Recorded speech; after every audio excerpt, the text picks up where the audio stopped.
কোরবানির গোশত 3 ভাগ করার নাকি নিয়ম নেই, কিভাবে বন্টন করা সবচেয়ে উত্তম? কোরবানির গোশত 3 ভাগ করার নিয়ম নেই, এই কথা ইদানিং খুব বেশি চাউর হচ্ছে। কে বলেছে কোরবানির গোশত 3 ভাগ করার নিয়ম নেই? এখানে একটি ভুলকে সংশোধন করতে গিয়ে আরেকটা ভুল আমরা করে বসছি অনেকে।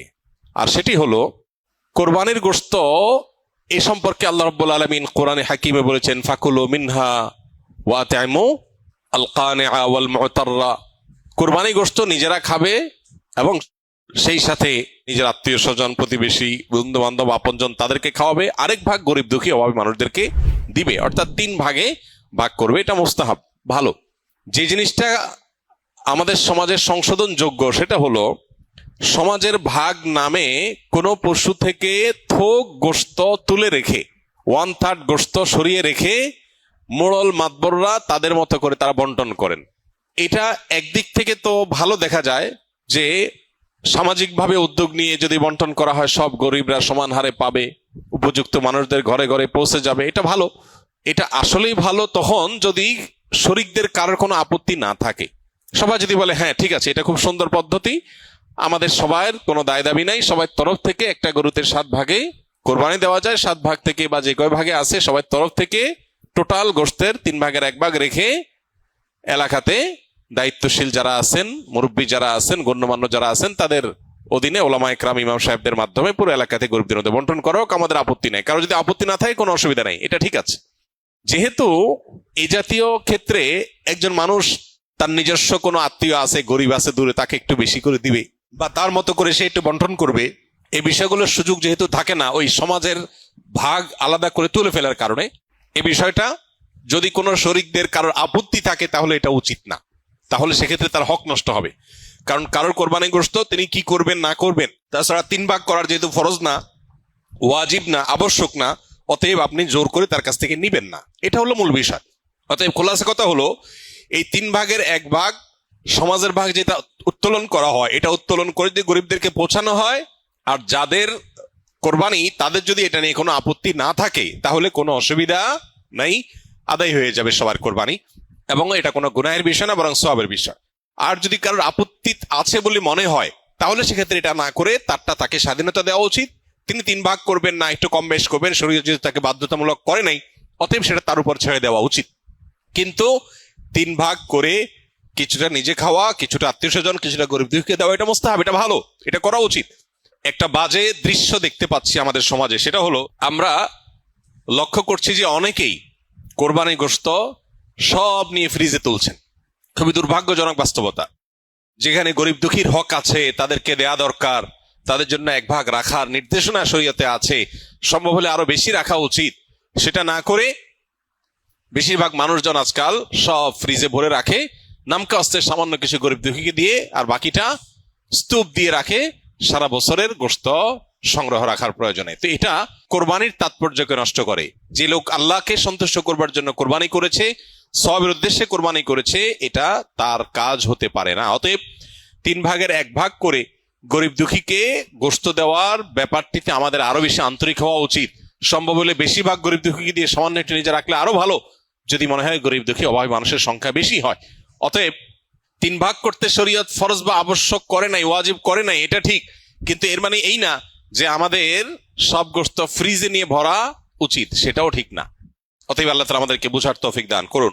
কোরবানির জন্য কি পরিমাণ সম্পদের মালিক হতে হয়? কোরবানির ঈদের দিনগুলোতে, ঈদের দিন এবং তার পরে যে আরো 2 দিন 3 দিন কোরবানি করা যায় সর্বসাকুল্যে, এই দিনগুলোতে যার কাছে 52.5 তোলা রূপা কিংবা 52.5 তোলা রূপার বাজার মূল্য পরিমাণ টাকা অথবা এই জাতীয় সম্পদ থাকে যেটা যাকাতের সম্পদ হিসাবে কাউন্ট হতে পারে, এরকম সম্পদের মালিক যদি কেউ থাকে ঈদের দিনে, তাহলে সেক্ষেত্রে তার উপরে কোরবানি ফুকায়ে আহনাফের মতে ওয়াজিব, অন্য আরেক উলামাদের মতে সুন্নাহ।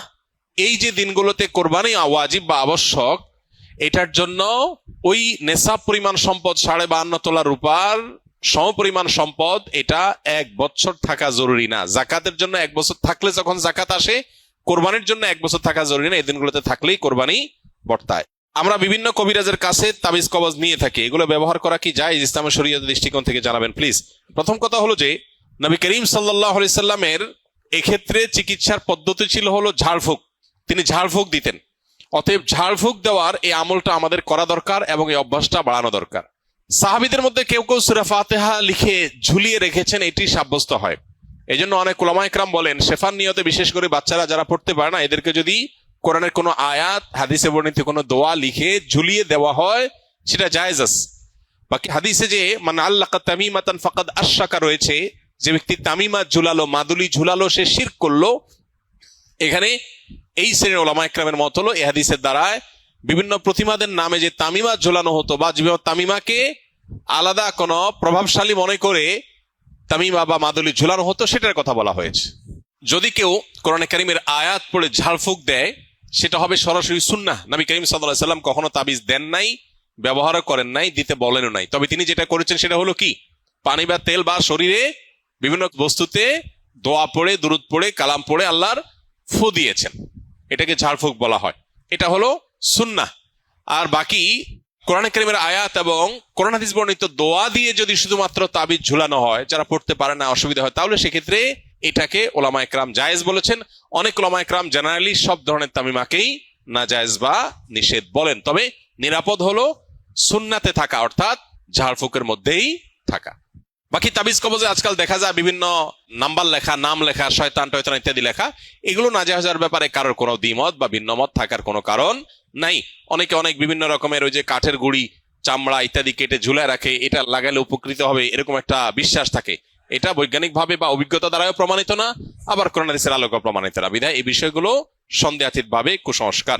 আবু বকর সিদ্দিক লিখেছেন, ইউটিউব, মেটা ও সোশ্যাল মিডিয়া থেকে বিজ্ঞাপনের মাধ্যমে টাকা ইনকাম করা কি হালাল হবে? এ বিষয়ে আমরা বহুবার উত্তর দিয়েছি। যারা এখানে প্রশ্ন করেন, স্কিলের ভাইরা বিশেষ করে, মেহরবানি করে আগে দেখবেন এ বিষয়ে আগে কোনো উত্তর আছে কিনা, থাকলে সেটা দেখে নিবেন, অযথা এখানে সেটাকে যেন রিপিট করা না লাগে। সোশ্যাল মিডিয়াতে অ্যাডসেন্সের মাধ্যমে এভাবে উপার্জন করা জায়েজ নাই। বিশেষ করে আপনারা অনেকেই কন্টেন্ট ক্রিয়েশন কোর্সে আছেন, যারা হয়তো ভবিষ্যতে উপার্জনের একটা পথ হিসাবে এদিকে যেতে পারেন। এটাকে কোনো ওলামা ইকরামই জায়েজ বলেন না। বিকজ প্রথমত আপনার চ্যানেলে বা পেজে আপনি যখন মনিটাইজেশন করবেন, তখন যে অ্যাড গুলো আসবে এগুলো আপনার সবগুলো আপনার নিয়ন্ত্রণে না। কিছু ক্যাটাগরি আপনি ফিক্স করতে পারবেন, বাকি সবগুলো আপনার নিয়ন্ত্রণে না। ফলে এখানে মিউজিক থাকতে পারে, হারাম কোনো প্রোডাক্টের অ্যাডভার্টাইজমেন্ট হতে পারে, এখানে হারাম কিছু থাকতে পারে যেটা শরীয়ত অ্যালাউ করে না, সেটা আপনার চ্যানেলে অ্যাড চালিয়ে আপনি টাকা উপার্জন করছেন, যেটা সুস্পষ্টভাবে গুনাহ। অর্থাৎ একটা হারাম জিনিসের প্রচার করে আপনি টাকা নিচ্ছেন, বা একটা হারাম অ্যাডভার্টাইজ দেখায় মানুষকে গুনাহগার বানায় আপনি টাকা নিচ্ছেন, তো এটা তো জায়েজ হবে না। এখন প্রশ্ন হলো, আজকাল এই সমস্ত সোশ্যাল মিডিয়াতে বাধ্যতামূলক আপনার অ্যাড চালানো হয়। আপনি অ্যাডসেন্স, আপনি মনিটাইজেশন অন করেন বা না করেন, তারা অ্যাড দেখাবে। এটা যদি হয় তাহলে সেক্ষেত্রে আমরা বলি, যদি এরকম হয় তাহলে সেক্ষেত্রে যে টাকাটা আসবে সে টাকাটা আবার বুস্ট ইত্যাদি করে যেভাবে আসলো সেভাবে খরচ হয়ে গেল, নিজে ভোগ করলেন না। অর্থাৎ যারা দিল তাদের কাছে চলে গেল, অ্যাডটা দেখানোটা আপনার নিয়ন্ত্রণে নাই, তারা ইচ্ছাকৃত বা জোরপূর্বক দেখাচ্ছে, তাদের ব্যাপার এটা। আস-সুন্নাহ ফাউন্ডেশন, উম্মার স্বার্থে সুন্নাহর সাথে।